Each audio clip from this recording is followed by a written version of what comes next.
مرتضی وہاب صاحب جو ہیں پیپلز پارٹی کے سندھ کے ترجمان جو ہیں ان کا بھی اس پر رد عمل سامنے آیا. وہ کہتے ہیں خان صاحب کو تو تاریخ پہ تاریخ دینے کی عادت ہے, یو ٹرن تو وہ لیتے ہی رہتے ہیں, تو کیا کہیں گے آپ؟ دیکھیے سب سے جو امپورٹنٹ بات ہے نا وہ یہ ہے کہ کیا اس ملک میں الیکشنز جو ہیں وہ ہونے چاہیے یا نہیں ہونے چاہیے, اور اس کے پیچھے آرگومنٹس ہیں, اس کے پیچھے آرگومنٹس ہے کہ یہ ملک جو ہے یہ چل نہیں پا رہا, معیشت جو ہے وہ تباہی کے دہانے پہ نیچے جاتی جا رہی ہے, آپ کے ملک کے جو ذخائر ہیں وہ کم ہو رہے ہیں, آپ کی بے روزگاری بڑھ رہی ہے, انڈسٹریز بند ہو رہی ہیں, مہنگائی جو ہے وہ آسمانوں پر ہے, تیل کی جو ہے وہ آپ جس چیز کی بھی قیمتیں اٹھا کے دیکھ لیں 10 گنا بڑھی ہیں لاسٹ گورنمنٹ کے مقابلے میں.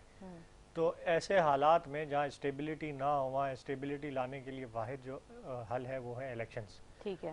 اب آپ پرائم منسٹر عمران خان صاحب کا اگر آپ دیکھیں کہ جب تحریک عدم اعتماد آئی اور ایک فوراً اس پہ تھی ایجنڈا کے اوپر تھی وہ عدم اعتماد, اور اب تو وہ تو نیشنل سیکیورٹی کونسل کی میٹنگز نے بھی اس کو وہ کیا انڈورس کیا کہ جو ہے وہ بلیٹنٹ انٹرفیرنس تھی.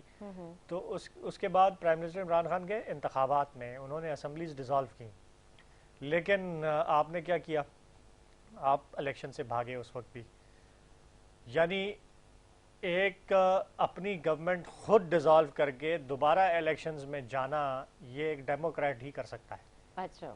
اور الیکشن سے بھاگنا یہ کہیں کسی ڈیموکریٹ کی نشانی نہیں ہے. ٹھیک ہے. تو پہلے دن سے یہ جو گورنمنٹ ہے امپورٹڈ گورنمنٹ, ان کو پتہ ہے کہ یہ الیکشن کے میدان میں عمران خان کا مقابلہ نہیں کر سکتے, تو یہ پہلے دن سے الیکشن سے بھاگ رہے ہیں.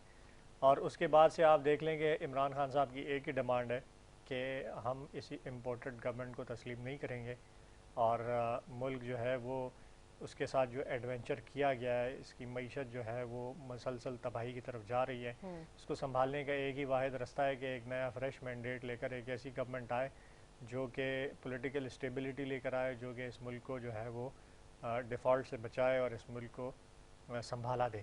تو میرے خیال سے آج بھی جو گورنمنٹ ہے بجائے اس کے, اگر ان کو اتنا ہی عمران خان صاحب ان پاپولر لگتا ہے اور ان کو اتنی ہی اپنی گورنمنٹ جو ہے وہ پاپولر لگتی ہے اور ان کو اتنا ہی عوامی ہونے کا اپنے اوپر ناز ہے, اتنا یہ ڈیموکریٹ ہونا اپنے آپ کو کہلوانا پسند کرتے ہیں, تو ان کو فوراً جو ہے وہ الیکشنز میں جانا چاہیے, لیکن نہیں جا رہے, بھاگ رہے ہیں. آج بھی الیکشن سے بھاگ رہے ہیں, گھبرا رہے ہیں. الیکشنز کے نام سے ان کو جو ہے وہ کوئی موت آ رہی ہے, کوئی خوف آ رہا ہے ان کو الیکشنز کے نام سے.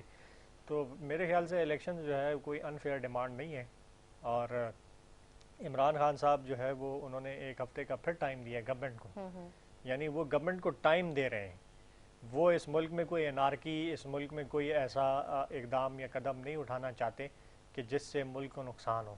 دیکھیں جتنا زیادہ الیکشنز ڈیلے ہوتے ہیں فائدہ عمران خان کو ہے. اچھا. پولیٹیکلی فائدہ ان کا نیریٹو دن بدن, کیونکہ یہ حکومت دن بدن نیچے جا رہی ہے, یہ اپنی بوجھ تلے دب رہی ہے, یہ عوام میں روز بروز اتنی ان پاپولر ہو رہی ہے, اور عمران خان اور پاپولر ہوتا جا رہا ہے. سرویز اٹھا کے دیکھ لیں آپ کہ جب عدم اعتماد آیا تھا اس سے پہلے اور اس کے بعد, اور ابھی آگے سرویز دیکھ لیں, مسلسل گراف جو ہے وہ بڑھ رہا ہے. تو سیاسی فائدہ جو ہے وہ عمران خان کو یہی ہے کہ یہ الیکشن جو ہے نا یہ اور ٹائم گزاریں اور بدنام ہو, لیکن ملک کا نقصان ہے. تو ان دی لارجر کانٹیکسٹ جو ہے وہ ملک کا اگر فائدہ دیکھا جائے تو ہمیں فوری طور پر الیکشنز میں جانا چاہیے, اور عمران خان صاحب بھی وہی کر رہے ہیں کہ اگر حکومت جو ہے وہ الیکشنز پر راضی نہیں ہوتی اور الیکشنز کرانے کی ڈیٹ نہیں دیتی تو پھر مجبوراً جو ہے وہ اسمبلیز تحلیل کر کے ہی الیکشنز کروانے پڑیں گے. وہ اختیار بھی پرائم منسٹر عمران خان کے پاس ہے. ٹھیک ہے, لیکن وہ کہتے ہیں کہ اسمبلیز تحلیل کرنا اتنا کوئی آسان کام نہیں ہے, اور ہمیں نہیں لگتا کہ عمران خان صاحب جو ہے اتنی جلدی اسمبلیز تحلیل کریں گے. دیکھیں اپنی گورنمنٹ گرانا واقعی میں آسان کام نہیں ہوتا. بالکل. آپ کی گورنمنٹ ہے 60% 65% آف دی کنٹری پہ آپ رول کر رہے ہیں. گلگت بلتستان میں آپ کی گورنمنٹ ہے, کشمیر میں آپ کی گورنمنٹ ہے, کے پی میں آپ کی ہے, پنجاب میں آپ کی ہے, بلوچستان میں آپ کی کولیشن گورنمنٹ ہے. تو اپنی گورنمنٹ خود گرانا جو ہے, لیکن دیکھیں جہاں ملک کی بات آ جائے, جہاں ملک کا وسیع تر مفاد آئے, وہاں عمران خان یہ قربانی بھی دینے کو تیار ہے. اچھا جیسے اسمبلیز کی 2 اسمبلیز کی قربانیاں دینے کے لیے عمران خان تیار ہو چکے ہیں. تیار. ٹھیک ہے جی بالکل ٹھیک ہے. اور اسی کے ساتھ ساتھ کیونکہ جس طرح سے ہم نے دیکھا کہ جب یہ بات آ رہی تھی مطلب اسمبلیز تعلیل کرنے کی تو اس کے ساتھ ساتھ کافی آڈیو لیکس بھی سامنے آئی ہیں, جیسے بشرا بی بی کی بھی آڈیو سامنے آئی ہے, تو سر اس کے حوالے سے کیا کہیں گے؟ دیکھیں ایک پاکستان کا قانون ہے جس کا نام ہے آفیشیل سیکرٹ ایکٹ. ٹھیک ہے. اس آفیشیل سیکرٹ ایکٹ کے مطابق پرائم منسٹر کی جو سیکیورڈ لائن ہے اس کی آڈیوز لیک کرنا اس آفیشیل سیکرٹ ایکٹ کی خلاف ورزی ہے. اوکے. اور آفیشیل سیکرٹ ایکٹ کی جو بھی خلاف ورزی کرتا ہے اس پہ آرٹیکل 6 لگتا ہے. تو میرے خیال سے پاکستان میں آئین قانون کوئی رول آف لا اس نام کی کوئی چیز جو ہے وہ باقی نہیں رہی. Otherwise whatever the context of the audio leaks یا جو بھی ہے وہ اصل ہیں, نقلی ہیں, جعلی ہیں, فیک ہیں, جو بھی ہیں, بٹ پرائم منسٹر ہاؤس کی سینکٹیٹی اور پرائم منسٹر کی سیکیورڈ لائن کی آڈیوز کو لیک کرنا میرے خیال سے عدالت کو اس کے اوپر سو موٹو لینا چاہیے. ٹھیک ہے. اور جو بھی یہ کر رہا ہے اس کو قانون کے کٹہرے میں آنا چاہیے. اس ملک میں نہیں ہے قانون, انفارچونیٹلی کوئی رول آف لا نہیں ہے یہاں پہ. ادروائز سیدھا سیدھا یہ سیکرٹ ایکٹ کی خلاف ورزی ہے اور اس کے اوپر جو ہے وہ آرٹیکل 6 جو ہے وہ لگتا ہے. ٹھیک ہے. اور اگر اس پہ نہ لگے کیونکہ ظاہر ابھی مطلب کہا جا رہا ہے کہ بہت سارے ابھی بھی ثبوت ہیں جو ہمیں پیش کرنے ہیں, مطلب جو سامنے آنا بھی باقی ہیں, تو اگر اسی طرح سے سلسلہ چلتا رہا تو پھر کیا کریں گے؟ دیکھیں 3.5-4 سال گورنمنٹ میں رہنے کے بعد جی اگر آپ کے پاس سوائے آڈیوز لیک کرنے کے علاوہ آپ کے پاس کوئی کانکریٹ کوئی کرپشن کے اسکینڈلز نہیں ہیں, آپ کے پاس کوئی جو ہے وہ ایسے وہ نہیں ہے, الزامات نہیں ہیں کہ جس سے آپ فائنینشلی اس کو کرپٹ ثابت کر سکیں, اور آپ کے پاس لے دے کے جو ہے وہ آڈیو لیکس رہ گئی ہیں اور گھڑی کی کہانی رہ گئی ہے جو کہ قانونی طور پر جو ہے وہ اس کی قیمت بڑھائی گئی, قانونی طور پر خریدی گئی اور قانونی طور پر بیچی گئی. اگر آپ کے پاس یہی رہ گیا تو پھر آپ ہار چکے ہیں. آپ ہار مانیں, آپ تسلیم کریں, قوم سے معافی مانگیں کہ آپ عمران خان صاحب کے خلاف کوئی ایسا کانکریٹ کوئی اسکینڈل نہیں لا سکتے. اچھا ابھی آپ نے خود ہی کہا دیل کہ قانونی طور پہ اس کی قیمت بڑھائی گئی اور قانونی طور پہ اس کو خریدا گیا, تو میں قیمت بڑھانے کے بعد جو ہے وہ ان کو آدھی قیمتوں میں پھر کیوں خریدا گیا؟ نہیں دیکھیں قانون ہے نا, توشہ خانہ کا ایک قانون ہے, رولز ہیں, وہ کوئی گورنمنٹ نہیں کرتی, وہ کیبنٹ ڈویژن کے نیچے کمیٹی ہوتی ہے. ٹھیک ہے. وہ اس کا تخمینہ لگاتی ہے اور پاکستان کا قانون یہ تھا کہ 15% of the price market value کے 15% کے اوپر آپ وہ خرید سکتے ہیں. پہلے قانون یہ تھا. ٹھیک ہے. اس کو بڑھا کر پرائم منسٹر عمران خان نے 50% کر دیا. بالکل ایسے. یعنی وہ قومی خزانے کو فائدہ پہنچایا, انہوں نے نقصان نہیں پہنچایا. یعنی پہلے 75 سال میں جتنے بھی آئے ہیں اور یہ لے کے گئے سارے 3 4 بھاریاں حکومتیں کی ہیں اس ملک کے اوپر, وہ 15% کے اوپر لے جاتے تھے. 50 روپے کا قالین لے گئے نواز شریف صاحب. اسی طریقے سے جو ہے وہ سینکڑوں چیزیں جو ہے وہ توشہ خانہ سے لے کے گئے کوڑی کے داموں. پرائم منسٹر عمران خان نے وہ قانون بدلا اور اس کو 15% کے بجائے 50% پہ لے گئے. یعنی جب خان صاحب تھے تب تو 25% تھا, پھر وہ 25 سے 50 کر دیا. جی جی بالکل, یعنی ڈبل کر دی نا قیمت. تو قومی خزانے کو تو فائدہ ہوا نا, اس سے نقصان تو نہیں ہوا نا. تو اس کے اوپر وہ گفٹس لے کے گئے. اب وہ ان کے اپنی ذاتی ملکیت بن گئی ہے, انہوں نے خرید لی گورنمنٹ سے, قانون کے مطابق خریدی ہے. وہ اس کو رکھیں, اس کو پھینکیں, اس کو کسی کو گفٹ کریں, کہیں بیچیں, وہ ان کی اپنی مرضی ہے. لیکن سر کوئی ملک کسی وزیر جو قانون ہے نا دیتا ہے تو وہ دل سے دیتا ہے, وہ ایک میموری ہوتی ہے. جو قانون ہے نا جی دیکھیں وہ آپ کی وہ سیپریٹ چیز ہے, وہ اللیگل نہیں ہے. آپ اس کو وہ کہہ سکتے ہیں, اخلاقی طور پر کہہ سکتے ہیں, دلی طور پر کہہ سکتے ہیں, کوئی اور نام دے سکتے ہیں, لیکن اللیگیلٹی نہیں ہے اس میں. ٹھیک ہے. اللیگیلٹی یہ ہے قانون میں کہ توشہ خانہ سے آپ گاڑیاں نہیں خرید سکتے. ٹھیک ہے. عمران خان صاحب کو بھی گاڑیاں گفٹ ہوئی ہیں, انہوں نے نہیں خریدی وہاں سے, کیونکہ وہ توشہ خانہ کے قانون میں ہے نہیں. سابق ادوار کے جو ہیں آصف زرداری صاحب 3 مرسیڈیز اور پتہ نہیں کتنی لینڈ کروزرز گھر لے گئے. نواز شریف صاحب, ان کی جو بیٹی مریم نواز اسی مرسیڈیز میں آج بھی پاکستان میں گھومتی تھی جب یہاں تھی وہ ادھر سے مرسیڈیز لے گئے. تو اللیگیلٹی اس توشہ خانہ کی پوری پروب کریں. پاکستان جب سے بنا ہے آج تک جتنے وزیر اعظم آئے, جتنے صدور آئے, جتنے آرمی چیف آئے, جتنے ججز, جتنے بیوروکریٹس, جن کو جو تحفے ملے سب کا آڈٹ کریں, سب کا نکالیں کہ کون کس قیمت میں لے کے گیا ہے, کون لیگل لے کے گیا ہے, کون انلیگل لے کے گیا ہے. ٹھیک ہے, تو آپ کے سامنے آ جائیں گی ساری چیزیں. وہ تو کہتے ہیں ہم تو ابھی بھی دکھانے کے لیے تیار ہیں, ساری چیزیں پیش کرنے تیار نہیں ہیں, دکھانے کے ہمارے لیے, پاس ابھی ساری چیزیں دکھانے موجود کے ہیں. لیے تیار, اس کو ڈکلیئر کرنے کے لیے بھی تیار نہیں ہے. ایک صحافی نے جو ہے وہ پٹیشن کی تھی اور اس کو وہ ڈکلیئر نہیں کر رہے کہ کتنے تحائف جو ہیں وہ پچھلے والوں کو ملے. ڈکلیئر کرنے کو تیار نہیں ہے, آپ کہہ رہے ہیں ہم دینے کو تیار ہیں. اچھا, وہ ڈکلیئر بھی نہیں کر رہے کہ میرے پروگرام میں تو کتنے دفعہ کہا کہ ہاں پچھلے ادوار میں کس کس کو کتنے کتنے گفٹس ملے. دیکھیں انلیگیلٹی توشہ خانہ کے اندر یہ آپ گاڑی نہیں لے سکتے وہاں سے. آصف زرداری گاڑیاں لے کے گیا گھر, نواز شریف گاڑیاں لے کے گیا, آپ کے اور جتنے ہیں ان کا آپ نکال کے ریکارڈ دیکھ لیں, گاڑیاں سب گھر لے گئے. وہ انلیگل ہے, وہ آپ نہیں لے جا سکتے. اس پہ آپ کی وہ بنتی ہے, نااہلی بنتی ہے, اس پہ آپ جو ہے وہ نااہل ہو سکتے ہیں. آصف زرداری کو ایک پورا کا پورا بلاول ہاؤس گفٹ میں مل گیا جب وہ صدر تھے, نہ اس کو ڈکلیئر کیا, نہ توشہ خانہ میں لائے, سیدھا سیدھا رکھ لیا. تو یہ وہ انلیگیلٹیز ہیں جو کہ توشہ خانہ کے قانون کے خلاف ہیں. پرائم منسٹر عمران خان نے اس کی ایویلویشن جو ہے وہ کیبنٹ ڈویژن نے کی, اس کے مطابق انہوں نے تو ویلیو بھی بڑھا دی. یعنی پہلے 25% پہ لے جاتے تھے لوگ, پرائم منسٹر عمران خان 50% پہ انہوں نے خریدی وہ چیزیں. تو انہوں نے نقصان نہیں پہنچایا, قومی خزانے کو فائدہ ہی پہنچایا انہوں نے. ٹھیک ہے جی, ہم گفتگو کرتے رہیں گے, ایک شارٹ بریک لیں گے, بریک کے بعد حاضر ہوں گے, ہمارے ساتھ رہیں.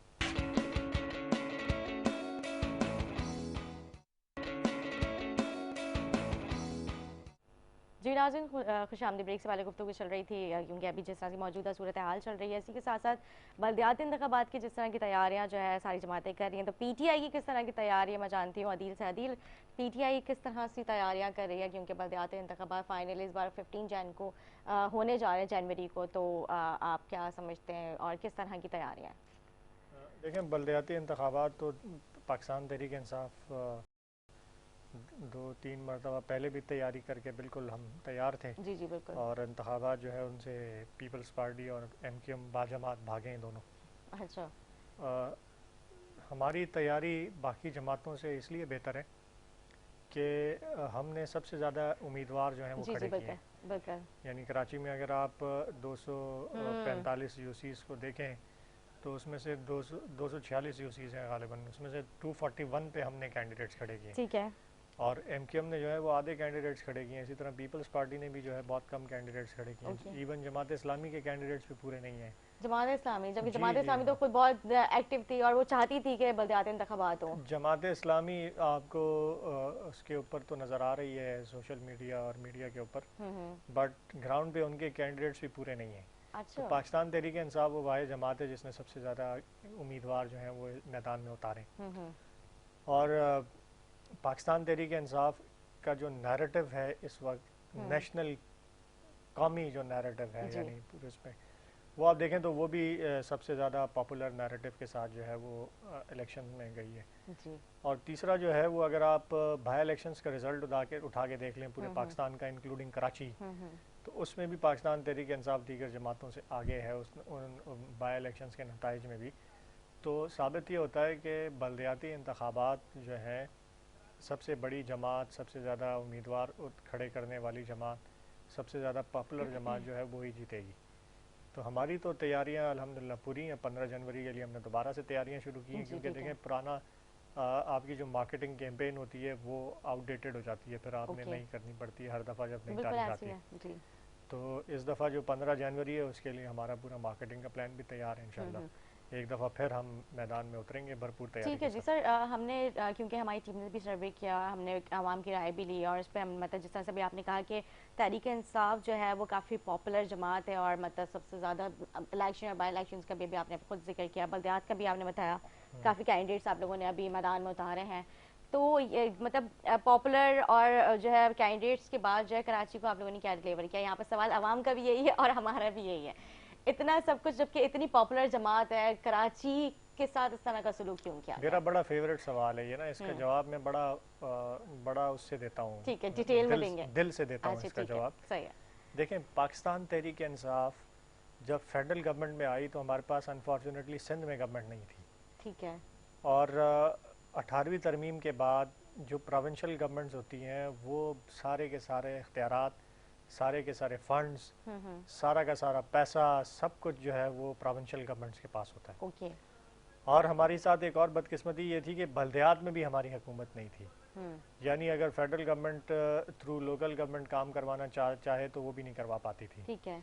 تو آئینی قانونی اور جو لیگل وہ ہیں گلیچز ہیں اور جو رکاوٹیں ہیں وہ بہت زیادہ تھی کراچی کے اندر کام کروانے میں. ٹھیک ہے. تو سر جو لیکن اس صوبائی کے حکومت ہے باوجود اس کو جو فنڈ جو ریلیز کیا جاتا ہے تو اس کو ریلیز کرنے والی کون ہے؟ مطلب وفاق ہوگی نا. وفاق جب فنڈ دے ہی نا تو پھر ظاہر سی بات ہے آپ لوگوں نے اپنے M N As M P S کو ڈائریکٹ دیے تھے فنڈس, تو ان کے تھرو بھی آپ لوگوں نے کام کروائے. نہیں دیکھیں ایک پروسیس ہے پاکستان کا جو ہے نظام جو ہے اس میں یہ ہے کہ فیڈرل گورنمنٹ ٹیکس کلیکشن کرتی ہے. اوکے.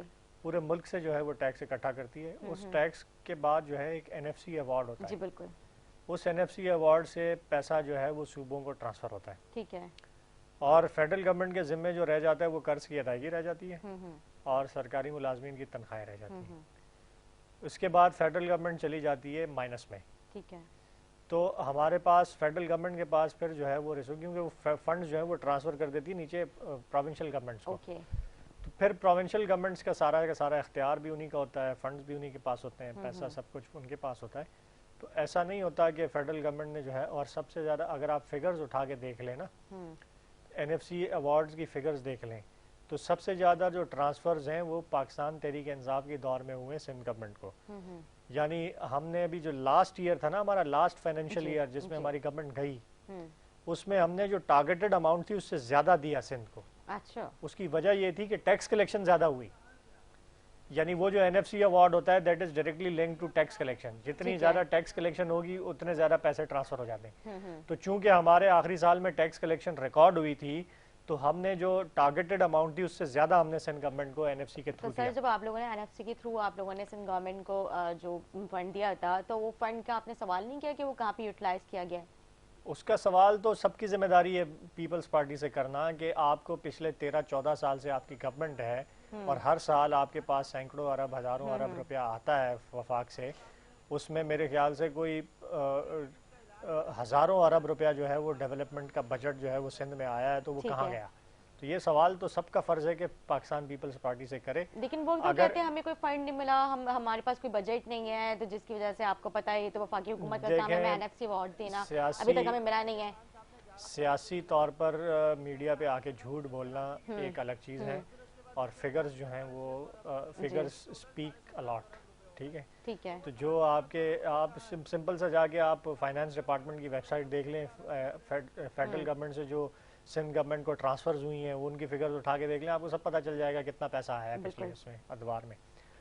تو بات یہ ہے کہ فیڈرل گورنمنٹ جب ہماری آئی تو ہماری نہ پروونس میں گورنمنٹ تھی نہ ہماری بلدیات کی گورنمنٹ ہمارے پاس تھی.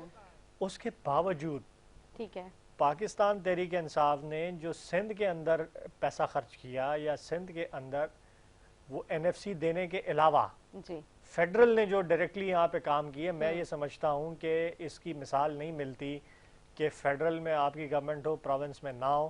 اور پھر بھی فیڈرل گورنمنٹ جو ہے وہ سوائے مشرف کے دور کے, لیکن مشرف کے دور میں بھی فیڈرل میں ان کی گورنمنٹ تھی, پروونس میں بھی کافلی کی گورنمنٹ تھی. ٹھیک ہے. تو بھی جسٹیفائڈ ہے کہ انہوں نے پیسہ لگایا. لیکن ہمارے پاس تو پروونس میں گورنمنٹ نہیں تھی. پھر ہم نے جو کام کیے آپ دیکھ لیں, جو اکثر سوال ہوتا ہے 1100 ارب روپے کا پیکج کا کیا ہوا, 650 ارب کا بھی سوال کیا جاتا ہے, میں کل ملا کے 1750 ارب کے یہاں پہ سوالات کیے جاتے ہیں جو کہ پیپلز پارٹی خود بھی کرتی ہے کہ جو خان صاحب نے اعلانات کیے تھے. میں آپ کو بتاتا ہوں کہ جو اعلانات ہوئے دیکھیں اس میں 1100 ارب روپے کا سوال ہوتا ہے نا. گرین لائن کا منصوبہ چل رہا ہے الحمدللہ. کس نے بنا کے دیا؟ فیڈرل گورنمنٹ نے بنا کے دیا. پیسے خرچ ہوئے نا, بغیر پیسے کے تو نہیں بنا. ٹھیک ہے. آپ کا کراچی سرکولر ریلوے کے لیے 22 ارب روپے جو ایلوکیشن ہوئی, جو گراؤنڈ ورک سٹارٹ ہوا, وہ کس نے کیا؟ فیڈرل گورنمنٹ نے کیا نا. آپ کا کراچی میں جو 3 بڑے نالوں کی صفائی ہوئی اور اس دفعہ قدرے بہتر رہا فلڈز کے اندر, یعنی اربن فلڈنگ آپ کو کراچی میں اتنی نظر نہیں آئی.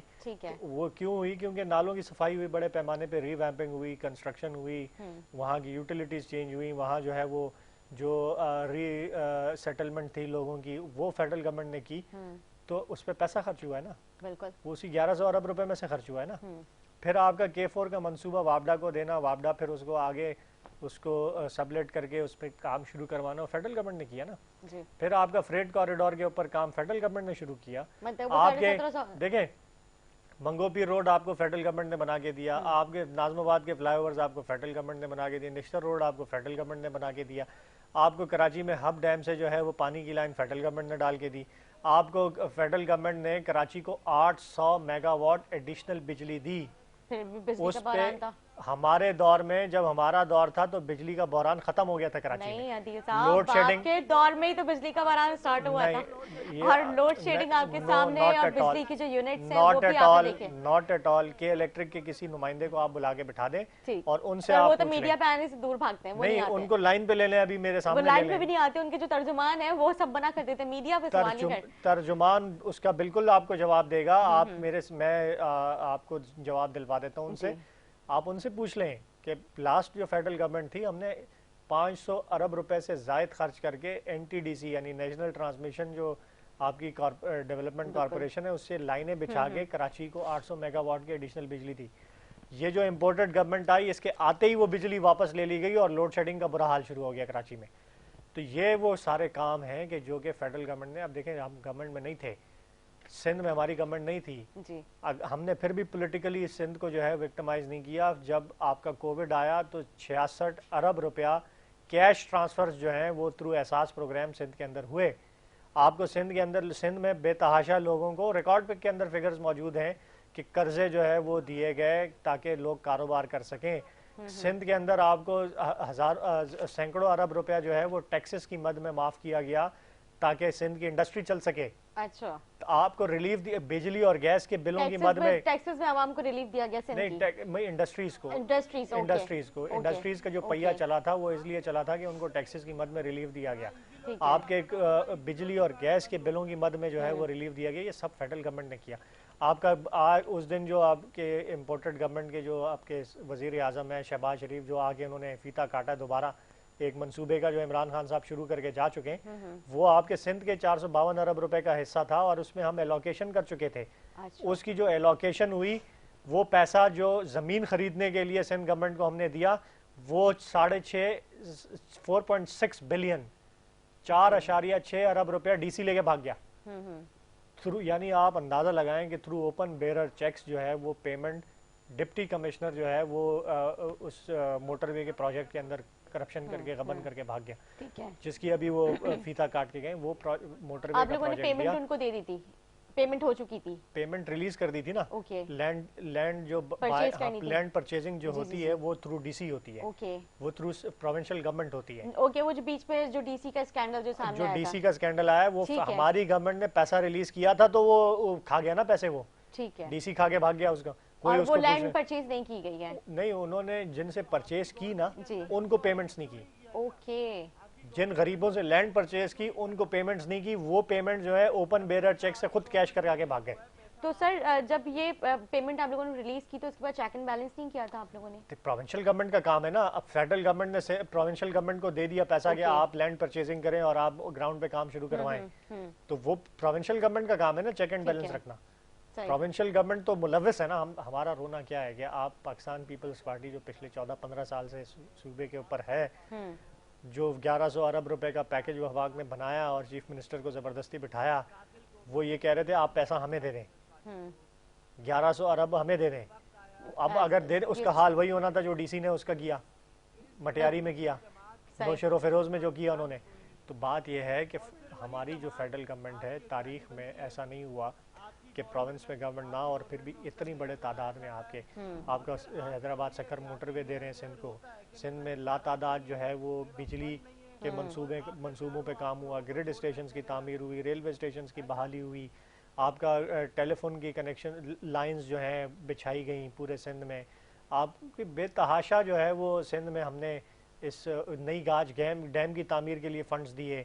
تو یہ وہ سارے کام ہیں کہ جو ہماری لیکن سر اگر ڈیم کے لیے فنڈز دیے گئے تھے, پانی کا بحران بھی وہیں کا وہیں ہے, گیس نہیں ہے, بجلی آپ کے پتہ ہے کتنی مہنگی ہو چکی. مطلب اگر آپ بقول آپ کے جیسا آپ کہہ رہے ہیں کہ ہم نے اتنے سارے پروجیکٹس دیے, اتنے فنڈز دیے, اتنا کام, اتنی کارکردگی کرنے کے باوجود بھی مطلب وہیں کے اگر زیرو کے زیرو کھڑے ہوئے تو پھر فائدہ کیا ہے ایسے کام کا؟ دیکھیں, میں نے تو آپ کو جو چیز گنوائی نا وہ یہ نہیں گنوائی, ہوا میں نہیں گنوائی.